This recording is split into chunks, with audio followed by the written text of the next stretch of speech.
1980 के दशक की शुरुआत में मिडिल ईस्ट एक बड़े उथल पुथल के दौर से गुजर रहा था। एक तरफ ईरान में इस्लामी क्रांति हो रही थी तो दूसरी ओर लेबनान गृह युद्ध की आग में जल रहा था। इसी दौर में एक नया संगठन उभरा जिसने आने वाले दशकों में पूरे क्षेत्र की राजनीति को बदल कर रख दिया। नाम था हिजबुल्लाह। नमस्कार, आप देख रहे हैं एनडीटीवी इंडिया और मैं सिद्धार्थ प्रकाश आपको सुनाऊंगा उसी हिजबुल्लाह की पूरी कहानी। हिजबुल्लाह का गठन कई घटनाओं का नतीजा था।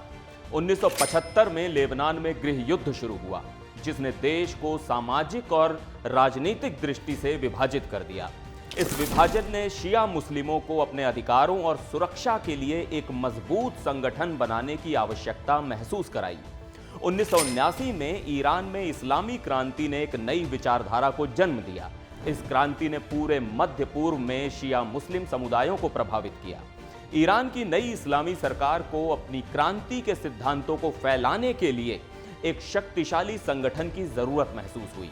लेबनान में शिया मुस्लिम समुदाय को राजनैतिक और सामाजिक रूप से हाशिए पर रखा गया था।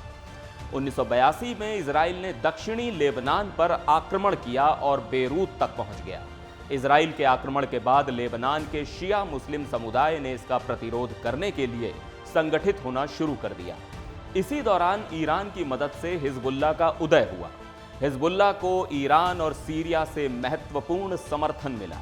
ईरान ने हिजबुल्लाह को वित्तीय, सैन्य और वैचारिक समर्थन प्रदान किया, जबकि सीरिया ने उसे अपने क्षेत्र का इस्तेमाल करने की इजाजत दी। हिजबुल्लाह ने अपने शुरुआती दिनों में गुरिल्ला युद्ध की रणनीति अपनाई। इजरायली सेना के खिलाफ छापामार हमलों और आत्मघाती हमलों के माध्यम से उन्होंने इजराइल की स्थिति को कमजोर करने का प्रयास किया। हिजबुल्लाह का उद्देश्य साफ था, लेबनान की धरती से इजरायली सेना को बाहर खदेड़ना। और साल 2000 में हिजबुल्लाह ने अपने पहले बड़े लक्ष्य को हासिल कर लिया और इजरायली सेना को दक्षिणी लेबनान से पीछे हटने पर मजबूर कर दिया। यह हिजबुल्लाह के लिए एक बड़ी जीत थी और इससे उन्हें पूरे लेबनान और अरब दुनिया में लोकप्रियता मिली। हिजबुल्लाह सिर्फ एक सैन्य संगठन नहीं था, उसने लेबनान में सामाजिक और राजनीतिक भूमिका भी निभाई। उसने शिया समुदाय के लिए स्कूल, अस्पताल और दूसरी कल्याणकारी संस्थाएं स्थापित की, जिससे उन्हें स्थानीय समुदाय का व्यापक समर्थन मिला। समय के साथ हिजबुल्लाह ने लेबनान की राजनीति में भी प्रवेश किया। 1992 के बाद से चुनावों में भाग लेना शुरू किया और संसद में महत्वपूर्ण भूमिका निभाई। 2006 में हिजबुल्लाह ने इजराइल के खिलाफ एक और बड़ा युद्ध लड़ा, जिसे 2006 का लेबनान युद्ध के नाम से जाना जाता है। युद्ध की शुरुआत 12 जुलाई 2006 को हुई, जब हिजबुल्लाह ने इजराइल की उत्तरी सीमा पर एक हमला किया। इस हमले में हिजबुल्लाह ने इजरायली सेना के 2 सैनिकों को बंधक बना लिया और 3 दूसरे सैनिकों को मार डाला। इस घटना ने इजराइल को हिजबुल्लाह के खिलाफ बड़े पैमाने पर सैन्य अभियान शुरू करने के लिए मजबूर कर दिया। इजराइल ने हिजबुल्लाह के ठिकानों, मिलिट्री फैसिलिटीज और लेबनान के बुनियादी ढांचे पर हवाई हमले शुरू कर दिए। इजराइल ने दक्षिणी लेबनान पर भारी बमबारी की, जिसमें कई लेबनानी नागरिक मारे गए और हजारों लोग बेघर हो गए। हिजबुल्लाह ने भी इजराइल के उत्तरी भागों में रॉकेट और मिसाइलें दागी, जिससे इजराइल के नागरिकों को भी नुकसान पहुंचा। इस युद्ध में लेबनान और इजराइल दोनों ओर सैकड़ों सैनिक और नागरिक मारे गए।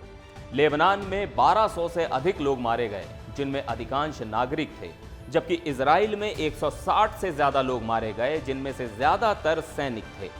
लेबनान का बुनियादी ढांचा जैसे सड़कें, पुल और बिजली के प्लांट काफी हद तक नष्ट हो गए, जिससे देश को भारी आर्थिक नुकसान हुआ। युद्ध के दौरान नागरिकों के हताहत होने और बुनियादी ढांचे के विनाश के कारण अंतर्राष्ट्रीय समुदाय ने तेजी से प्रतिक्रिया दी। संयुक्त राष्ट्र और कई देशों ने संघर्ष विराम की अपील की। 14 अगस्त 2006 को संघर्ष विराम लागू हुआ और युद्ध विराम के साथ ही लड़ाई समाप्त हो गई। इस संघर्ष ने हिजबुल्लाह को एक मजबूत सैन्य शक्ति के रूप में स्थापित कर दिया।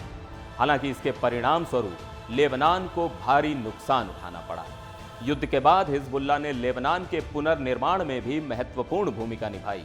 अपने समर्थकों के बीच अपनी स्थिति को और मजबूत किया। लेबनानी अधिकारियों और पश्चिमी खुफिया एजेंसियों के अनुसार हिजबुल्लाह से जुड़े समूहों ने पश्चिमी दूतावासों और ठिकानों पर आत्मघाती हमले किए। अमेरिका 1983 में हुए आत्मघाती बम विस्फोटों के लिए हिजबुल्लाह को जिम्मेदार मानता है। इस हमले में 241 सैनिक मारे गए थे। 1983 में बेरूत में अमेरिकी दूतावास पर आत्मघाती हमले के पीछे हिजबुल्लाह का हाथ था।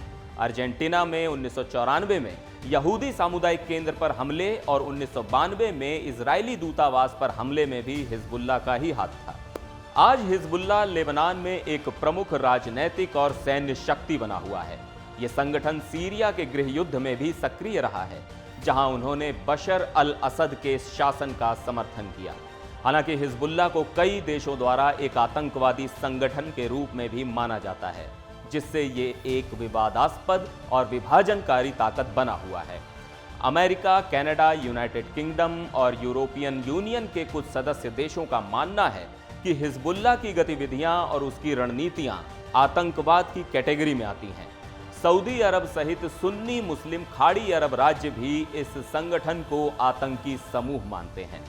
हिजबुल्लाह की कहानी एक ऐसे संगठन की है जिसने अपने अस्तित्व और शक्ति को बनाए रखने के लिए राजनीति, धर्म और सैन्य रणनीति का मिश्रण किया है। चाहे उसे मुक्ति का योद्धा कहा जाए या आतंकवादी संगठन, हिजबुल्लाह का मिडिल ईस्ट की राजनीति पर प्रभाव निर्विवाद है। लेबनान की भूमि पर उभरने वाला यह संगठन अब भी विवाद और बहस का विषय बना हुआ है।